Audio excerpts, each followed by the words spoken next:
ایک مرتبہ حدیث میں آتا ہے کہ ایک صحابی نے رسول کریم صلی اللہ علیہ وسلم سے پوچھا کہ انؤاخذ بما نقول او کمال قال، کیا ہم جو باتیں کرتے ہیں اس پر بھی ہمارا مواخذہ ہوگا؟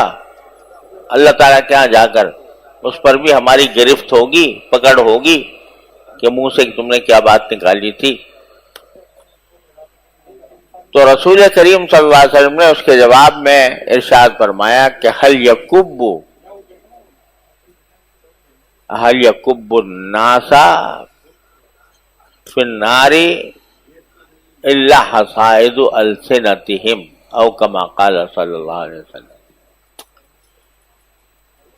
کہ انسانوں کو جہنم میں اوندھے منہ گرانے والی اور چیز کیا ہے سوائے اس کے انسان کی زبان سے نکلی ہوئی باتوں کے۔ اور دوسری ایک حدیث میں یہ ہے، یہ فرمایا کہ انسان کو جہنم میں اوندھا گرانے والی کوئی چیز اتنی مہلک اور تباہ کن نہیں ہے جتنی انسان کی زبان ہے۔ یہ ذرا سی احتیاط سے اس کو باہر نکالو زبان کو تو یہ تمہیں کسی نہ کسی جہنم کے راستے میں لے جائے گی۔ اتنے گناہ ہیں اس کے، گناہ زبان کے۔ آنکھ کا میں ابھی بات کی تھی آپ سے، آنکھ کا تو ایک ہی گناہ ہے کہ وہ غلط چیز کو دیکھے۔ زبان کے گناہ بے شمار ہیں۔ حضرت امام غزالی رحمۃ اللہ علیہ کی مشہور کتاب ہے احیاء العلوم، احیاء علوم الدین، بڑی عجیب، انتہائی باریک اور نفسیاتی بیماریوں کا اس میں حضرت امام غزالی رحمۃ اللہ نے ذکر فرمایا ہے۔ تو جو بیماریاں، نفس کی بیماریاں انسان کو جہنم میں لے جانے والی ہوتی ہیں، ان کا نام انہوں نے رکھا ہے مہلکات۔ مہلکات یعنی مہلک چیزیں جو انسان کو ہلاک کرنے والی، اور جو اعمال انسان کو جنت میں لے جانے والے ہیں ان کا نام رکھا ہے منجیات، نجات دینے والے۔ تو جب زبان کے مہلکات پر گفتگو کی ہے تو انہوں نے یہ بتایا ہے کہ زبان کے مہلکات، زبان کے ذریعے جو انسان کو تباہ کرنے والی چیزیں ہیں وہ جہاں تک مجھے یاد آ رہا ہے 20 سے آگے زیادہ بیان کیے ہیں، یعنی یہ زبان کے گناہ ہیں مختلف۔ اور اسی لیے رسول کریم سرور عالم صلی اللہ علیہ وسلم کا یہ ارشاد منقول ہے کہ من یضمن لی ما بین لحییہ وما بین رجلیہ اضمن لہ الجنہ، جو شخص مجھے گارنٹی دے دے کہ اس کے جبڑوں کے درمیان جو چیز ہے، جبڑوں کے درمیان کیا چیز ہے؟ کیا چیز ہے جبڑوں کے درمیان؟ زبان۔ جو مجھے اس زبان کی گارنٹی دے دے کہ میں اس کو غلط استعمال نہیں کروں گا، جبڑوں کے درمیان جو چیز ہے اس کی گارنٹی دے دے، اور ٹانگوں کے درمیان جو چیز ہے یعنی شرمگاہ اس کی گارنٹی دے دے کہ اس کو میں غلط استعمال نہیں کروں گا، تو میں اس کو گارنٹی دیتا ہوں جنت کی۔ اس لیے فرمایا کہ مجھے زبان کی گارنٹی دے دو کہ کہیں یہ غلط استعمال نہیں ہو۔ اب مثلا جھوٹ ہے، اس کو تو ہر مسلمان جانتا ہے، مانتا ہے، اس کے دل میں یہ بات بیٹھی ہوتی ہے کہ جھوٹ بولنا بہت بری بات ہے، گناہ ہے۔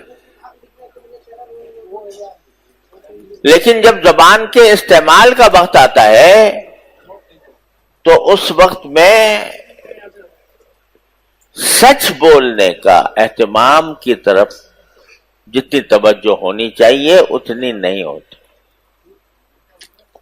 بعض اوقات تو جھوٹ بولنے کا ارادہ نہیں ہوتا، لیکن کوئی بات اس طرح بڑھا چڑھا کر مبالغہ کر کے پیش کی جاتی ہے کہ اب حقیقت میں جھوٹ ہو جاتا ہے.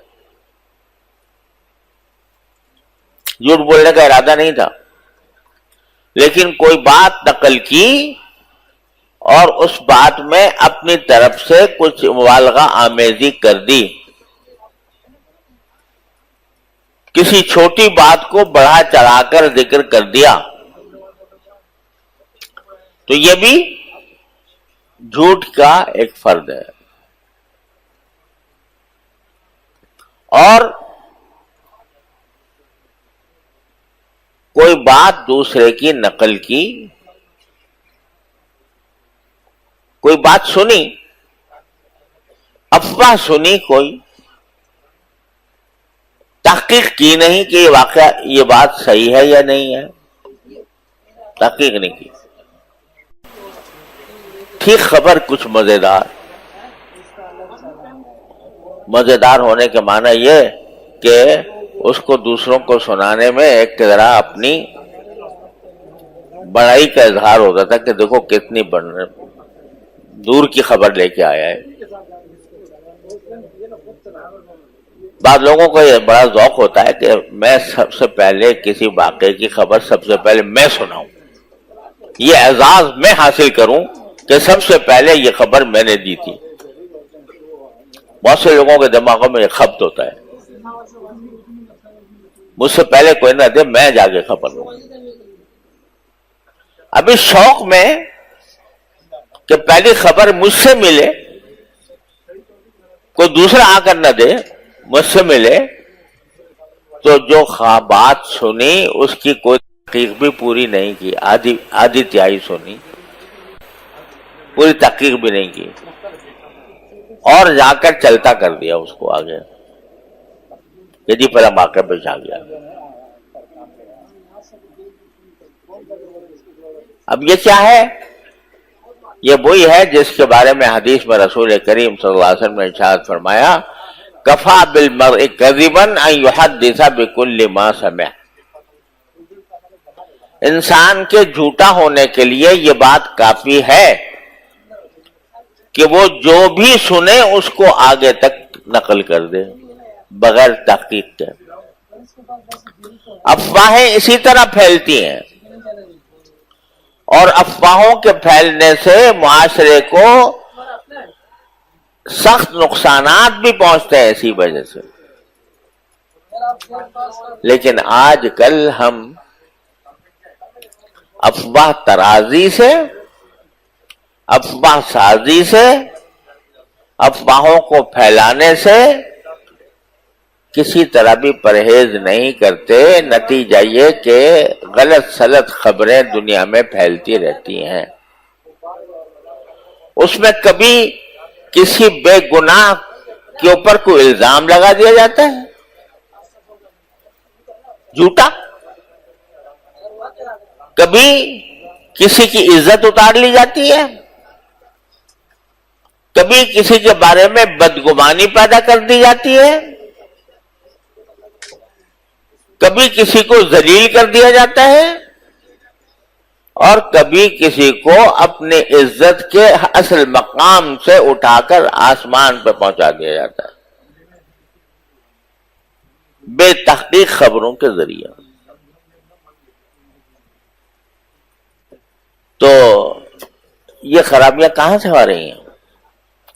انسان کی زبان سے. ہمیں یہ فرمایا گیا ہے کہ جو زبان تمہیں عطا ہوئی ہے یہ اس لیے نہیں ہے کہ ہر وقت قینچی کی طرح چلتی ہی رہے. جھوٹ، سچ، مبالغہ جس طرح بھی زبوں میں آئے کہتے چلے جاؤ.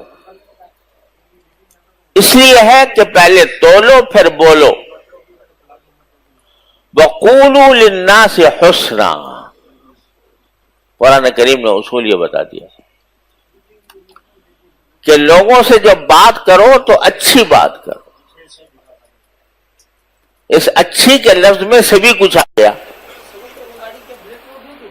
کوئی جھوٹ نہ ہو، کوئی غیبت نہ ہو، کوئی اتہام نہ ہو، کوئی الزام نہ ہو، کوئی لڑشکنی نہ ہو، کوئی بے تحقیق بات نہ ہو، اور نصیحت کی بات ہو، کارآمد بات ہو، وغیرہ وغیرہ. قولوا للناس حسنا، ایک لفظ، ایک جملہ کہہ دیا قرآن کریم نے. اور ساتھ یہ بھی بتا دیا کہ ما یلفظ من قول الا لدیہ رقیب عتید. انسان منہ سے جو کچھ بھی نکالتا ہے اس کے لیے ایک اللہ کی طرف سے نگراں مقرر ہے، تیار.